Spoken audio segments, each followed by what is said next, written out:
Ladies and gentlemen, welcome to the Garage Gym Athlete Podcast. I'm your host, Jerred Moon.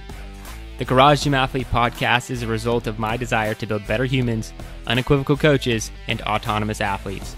I've spent the last several years obsessing over program design, nutrition, and every other way you can optimize human performance. This podcast distills the latest scientific research with what I've learned and blends it with the not-so-scientific field of mental toughness. We are here to build you into a dangerously effective athlete. If you enjoy this podcast, you can find out more about our training at garagegymathlete.com. And if you want to pursue more into the field of coaching and programming, head to endof3fitness.com. Thanks for listening.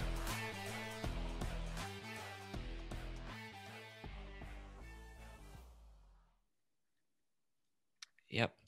All right, ladies and gentlemen, welcome to the Garage Gym Athlete Podcast. Jerred Moon here with Joe Courtney. What's up, Joe? How's it going, Jerred? It's going pretty good. Joe's questionable today. We'll see. We'll see what happens. More excited. I got a toe on the weekend already. More excited to talk to Caroline Miller. How you doing? Good. How are y'all doing? Doing pretty good. Well, let's just jump right into it. Give us some intros. You know, what you do, how you train, where you're from, all that good stuff. Yeah, so I'm a commanding officer in the United States Coast Guard. I'm stationed down in Corona del Mar, California, on board a Coast Guard cutter, or ship as everyone else calls it. But I'm currently in Port Angeles, so I'm talking from a hotel room right now. We're doing about a 2-month dry dock. So only have a gym set up down, but I've been box gym and really missing the garage gym setup. On Hard to Kill track, do a lot of running, hiking, and yoga when I'm feeling ambitious. In my free time with that too. Nice. We did get a little bit of that hotel internet shakiness. It wasn't me. No, it wasn't just you, Joe. But I think we can press on. All right. So you're in a hotel. You're in between. I guess commands. Is that what you're doing right now, or you're going to school? No, so we're actually up here for repairs. Just pretty standard. Every couple of years, the ship gets taken out of the water and goes through a lot of maintenance, repairs. We're working with a contractor, so there's always that fun variable right there. But yep, just up in a hotel room out of Port Angeles with the crew, and just waiting till we're ready to go back and sail back down to Corona del Mar. Yeah, Joe has a lot of experience with ship breaking. Not necessarily himself, but his wife. It seems to be a point of contention. Yes, and most of their time in the yards, and because she's a supply officer, that's basically her main show, dealing with contractors. Mm-hmm. So you said you're currently missing the garage gym setup. What were you? How were you holding it down before you were in the hotel room? So it's pretty basic: squat rack, bench, kettlebell, one pair of 25-pound dumbbells, mats, some bands, some rings, a TRX. But just it's nice having like the privacy where you just walk in, you don't have to fight over equipment, you're not kind of just staring at people while they're using the squat rack to do curls or anything, and you just have it to yourself, so you can walk in whenever and do whatever you want. But up here it's been pretty nice to have a little bit more access to more weights, more kinds of equipment. They have rowers up here, and I used to row in college, so it's been pretty nice being able to do that, especially since Fit Week's coming up, and I've been doing the burpees for that. So I'm looking forward to actually rowing and changing it up, and just having, more than one kettlebell, but pretty basic. That's awesome. So what are some of your goals right now? Maybe on the row, what are you trying to accomplish there? Oh man, I don't even have a goal for the row. I guess it'd be pretty cool to hit a 145 for, I don't know. We don't even do there's no 250. Is there a 250? There is a 250 test. 200. 500 meter, I think. Yeah, that's 500. 500 and a 2K. Yeah. Mm-hmm. Oh, but yeah, I think 145 would be a good 500 meter pace if I'm doing my math right. It's been a while since I think that's rode right for at time. 7 minutes. Yeah. It'd be cool to hit that. But really, as far as rowing, just because I haven't done it frequently enough, I don't have a goal for it. Right now, I'm really just focused more on doing some sort of movement every day. The reason why I work out is for mental health. Just there's a huge difference between me when I work out and when I don't work out for a couple of days. I definitely get a little bit more twitchy and irritable. So for me, that's really just the biggest thing, is getting that consistency. I am doing Murph, so my goal is to do that for 1 year, and see some improvements with that. Awesome. And then also looking at doing a marathon. So even though I have access to the rower, running's kind of a bigger focus for me right now. And really just long-term, to quote Sarah, I think Trinky, it's just staying mobile till I die. That's great. That's awesome. Mm-hmm. You're talking about working out for mental health. I've recently shifted my training schedule to basically training 7 days a week. And it's not because I'm obsessed with fitness or anything like that, but I noticed, it took me forever to notice, if I don't train 1 or 2 days a week, I sleep like crap on those days. But if I train every day, I sleep amazingly. So I was just like, well, I'll just train every day. And I sleep great every single day. So it has nothing to do with like wanting to be fitter or put in more work. It's just like, I want to sleep well every single night. You're talking about doing it for mental health. It plays into so many other areas of our lives that we often take for granted. So that's cool. Very, very self-aware too. So you mentioned rowing. What were you doing pre-Garage Gym Athlete? So I grew up doing sports and being a pretty mediocre athlete, but still very physically active. Went to college at the United States Coast Guard Academy, where originally you actually had to either do some sort of team activity or intramural. So I did rowing there in track, had a pretty good knee injury a couple of times. So switched to doing more intramural sports. And then also, again, just it was a D3 college, and I was there to graduate and join the Coast Guard, not to be a varsity or professional athlete. So just time management. But while I was there, I just got really into working out, specifically more strength-based and trying to lift as heavy as possible, probably with, again, mediocre form. And then when I graduated, I just kind of kept up with more strength training, focusing on just lifting heavy. But in Bahrain, I ended up doing a lot more concurrent training, where it was actually pretty similar to Garage Gym Athlete. And the programming was really good, but it was only a 1-year program. And, you signed up for the program, you got your 1 year, you know what you're going to do for the next 365 days. And it was good. But when it ended, it was like, okay, now what? Did a little bit of program jumping, and I had actually done Garage Gym Athlete as a no gear athlete for I think like maybe 2 weeks when I went home for Christmas break or for Christmas vacation about 1.5 years ago. And I don't think I used it very much because I was at home on Christmas for the first time in a couple of years. And I don't know, just didn't have that same motivation. But when I was done with all of the other programs I had tried, I ended up getting all the ads for Garage Gym Athlete and ended up starting that out and just really started enjoying the concurrent training. The community was a huge part of it too. And then just all of the science and studies that go into building the programming and understanding why everything's happening. Awesome. Yeah. So that's a incredible journey. I think that you've been on, lifting. I didn't hear CrossFit in there. Did CrossFit ever make an appearance? Sometimes people are afraid to tell me. No, actually it's funny though. So, and the reason why I had never heard the term concurrent training when I was doing the other programming, but everyone asked me if I was doing CrossFit, because the minute that you're doing something where you're not touching a barbell and you're doing, 2 different movements that may not necessarily be strength. So I would do like, a couple of kettlebell swings and maybe squat or box jumps. They're like, oh, you're doing CrossFit. I'm like, nope, this is part of a plan. Like, not to trash CrossFit, but I never actually got into CrossFit, and I always just really enjoyed doing programming that I feel like there was a part of a plan. So no CrossFit, just concurrent training and strength training. Yeah, people to this day still tell me that Garage Gym Athlete is CrossFit, because you either have to be a runner or you have to be a lifter. There's no, like, if you're in between that, you're CrossFitter. That's how the outside world sees it. They're just like, no, if you're doing both in any sort of way, you're definitely doing CrossFit. It's like, well, maybe not. That just happened with Liz this week at work. Like, somebody was talking about lifting weights, and she was saying what her workout was that day. And we just had weighted carries on that day, and just weighted carries that she would talk about. And they were like, oh, so I guess you're doing CrossFit. No, that's not the same thing. And it's like, there's either you're doing just bro bodybuilding, or if your heart rate's up, it's CrossFit to some people. There's no middle ground.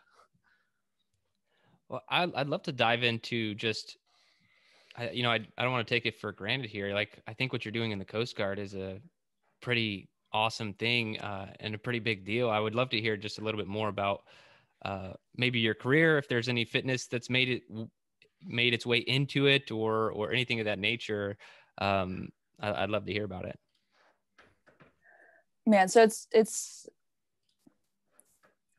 as far as the fitness part, again, it just kind of goes back to keeping myself sane. I've been at a few different units, not too many. I've only been active duty for 5 years. My first tour was on board a national security cutter out of Alameda, California. But our primary mission while I was on board there was doing deployments to the Eastern Pacific in support of counter drug, counter narcotics. And so, you'd be standing watch and then doing your daily administrative work. And then surprises would happen where you'd have to go out and conduct law enforcement. So again, just staying physically fit and mentally ready. I would just go down and do a quick workout down in our small gym on there out in Bahrain. And even on my current unit, we don't have a lot of space on board our ship for gyms. So we have a couple of kettlebells, a couple of weights. But for me, again, there's always a lot of surprises that pop up. I'll get calls at 2 a.m. about something going on. And for me, the variability in fitness and having that kind of ability of knowing where my heart rate's at, being able to stress out my body physically helps me control my stress mentally when it happens, which there's a lot higher likelihood of that pretty often. That's awesome. All right. Well, let's get into the fun questions. What's the hardest workout you've ever done? I had a really hard time answering this question because I think I tend to forget how hard a workout was as soon as I finish it. And I did, field hockey in high school where we were outside doing our preseason training for 5 to 7 hours a day out on 100-degree weather. But I think for me, it really boiled down to the workout that I don't want to do, but I have no reason not to do it other than the fact I don't want to. At some point, you're either physically fit or not physically fit to do a workout, and you'll get through it, or you can modify it, or you'll want to stop yourself from getting injured, so you'll stop doing it.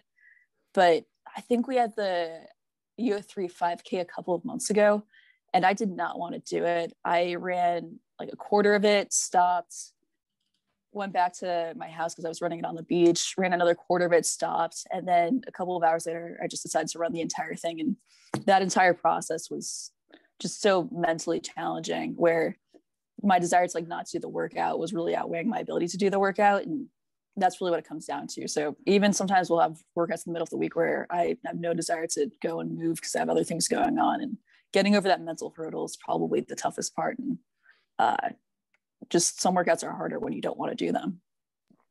Yeah. 100%. Yeah. I've run into that multiple times. I mean, to be honest, I feel like I ran into that yesterday. I was like, yeah, I don't know if I want to train today. But my brother is coming to train. He trains at the same time as me right now. And having that built in right now, it means I can't skip. If he's going to show up, I can't not do it. So having that partner helps. But this is very recent. 99% of my training has always been by myself. So trying to come over that hurdle when it's just you is a very challenging thing to do.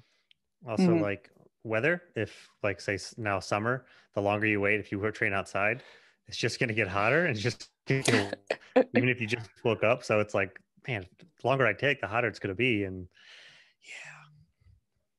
yeah, Emily, she's been running in the morning, and then yesterday she didn't, and I was like, that's a bad move. And then she went to go run, and I was like, just so you know, feels like 104 right now outside. So that's mean. Good luck. All right. In your opinion, what's the best activity for building mental toughness? Kind of for the same thing I was just talking about, just figuring out what you don't want to do and doing it.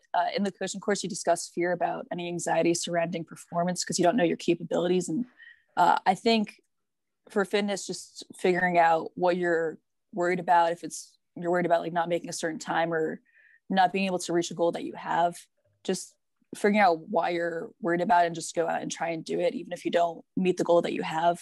And the same thing really applies to just life in general. Figure out what's making you afraid, whether it's something that you're actually fearful of or something causing you anxiety, like some sort of professional or emotional failing, and see what you need to do to kind of make yourself better at that. And just doing a lot of reflection to move past those hurdles to get better. Awesome. All right. If you could only have one piece of equipment to train with for the rest of your life, what would it be? Kettlebells. Easy answer. And Nice. That's more just because with my work, I've been in that situation where you have a couple of minutes and you have one piece of equipment on board. And I love doing Turkish get-ups. They're great for rehab, and I think they're an underrated exercise. But I would do 10 minutes of kettlebell swings 5 minutes of kettlebell swings. So try and aim for 100 kettlebell swings and 5 Turkish get-ups on each side. And that was a pretty good workout right there. For me, Turkish get-ups are a practice in mental toughness, because it's very hard for me to do like a movement that takes that long, because it takes a while to do. So like I have to get out of my head, because I'd rather just like do something. I love being explosive, or, faster movements or whatever. So like having to slow down with Turkish get-ups are always a mental struggle for me, but they're so good for you. Such a good exercise. So is that why they're not on a Hard to Kill too much? Yeah. I think I've seen them like twice. Joe and I were just having conversations today about being sure that we're removing our personal bias from programming. And so I definitely should throw in some more Turkish get-ups. Thank you. So for everyone listening, you're going to see them now because of this conversation. Awesome. Yeah. Liz had to bring her own kettlebell onto the ship, and then she would have to the workout area was a couple floors down, so she would have to carry it down the ladder wells. And that did not seem fun because those are sketchy. Do you have a weighted vest? I do. I have two now. I had one of those ones that are filled with sandbags for a while. And it wasn't great. I could only really get like 16 pounds into it. And I have a 20-pound vest now. I didn't realize that Murph is normally prescribed for 14 pounds for women. So I bought a 20-pound vest, and the company that I got it from, the vest is actually really good, which is disappointing because their customer service was not. I tried canceling my order because it was like a month and a half delayed. And they told me that after a week after I paid for 2 days shipping. So I do have a vest. Long story short. Yeah, that's great for on the ship.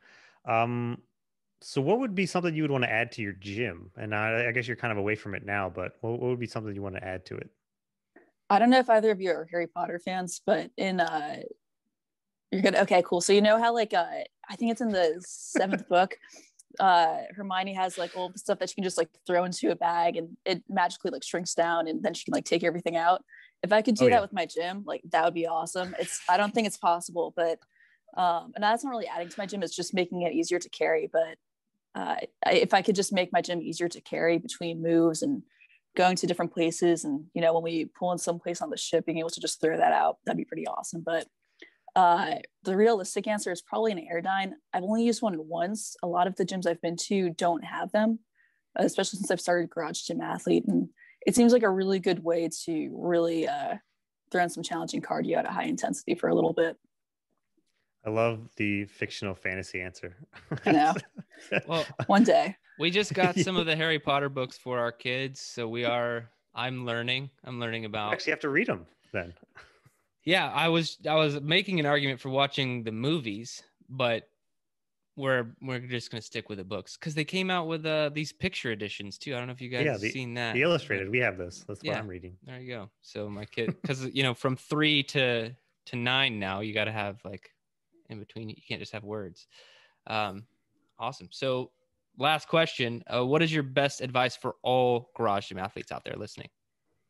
Just be your own best coach. I think a lot of people tend to give themselves really bad advice, whether it's telling themselves to go easier than they should or harder than they should.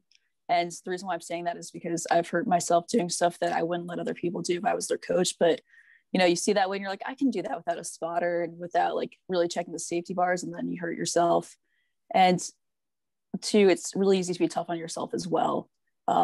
Both personally and with fitness, people tend to beat themselves down. And if you were coaching an athlete who like clearly had some sort of injury or was clearly going through a mental block and needed, a kinder push or maybe more positive self-talk, it's very hard to do that for yourself. So when I'm going through some sort of situation, I always ask myself what I would tell someone else who is in the same position. And that kind of helps me give better advice to myself.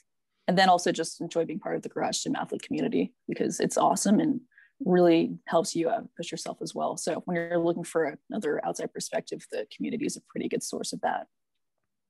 That's awesome. And I think just to foot stomp that advice, that's phenomenal advice for anybody listening. I mean, it's taken me, I've honestly been training, I don't know how long now, 15, 20 years, pretty consistently.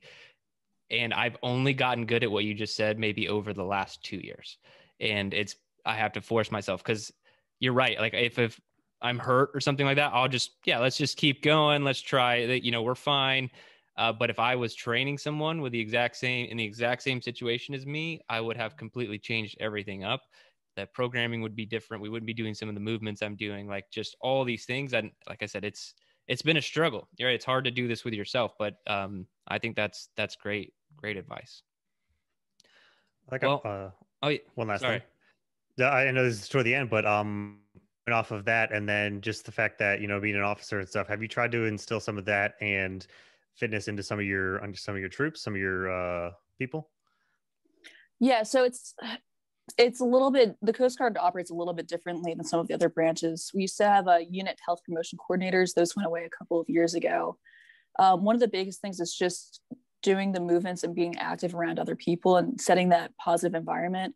At my current unit, so again, there's 11 of us at the unit, pretty small, but we were actually able to get a significant source of funding to get a new gym for our very small office space. So we got it, and then we went to Port Angeles right after that. But you know, just kind of encouraging people to work out, giving the crew the tools to have it available there. And it's an awesome setup too. We got a bunch of stuff from Rep Fitness. So we have a full squat rack, a ton of weights, a ton of kettlebells and dumbbells, and a rower, which is pretty cool, except again, it's got there right as we were going to Port Angeles.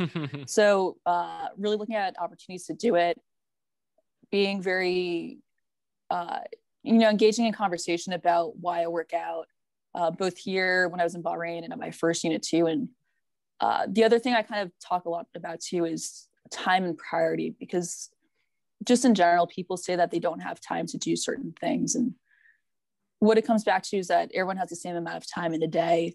We might have different aspects taking up our time. I don't have kids, so that's, you know, a significant amount of time for a lot of people, but people can figure out what they're prioritizing. So it's not that people don't have time to work out, it's that they're not making it a priority. Everyone has different levels of stress. So if you're stressed out, maybe doing a quick run or a quick kettlebell swing will help you out with your stress, and having those sort of conversations. Ultimately, if, you know, people don't want to work out, they won't, but seeing the positive effects that people receive when they are working out consistently and have a plan really helps set a positive environment for, you know, encouraging people to just go and be fit. Awesome. Very nice.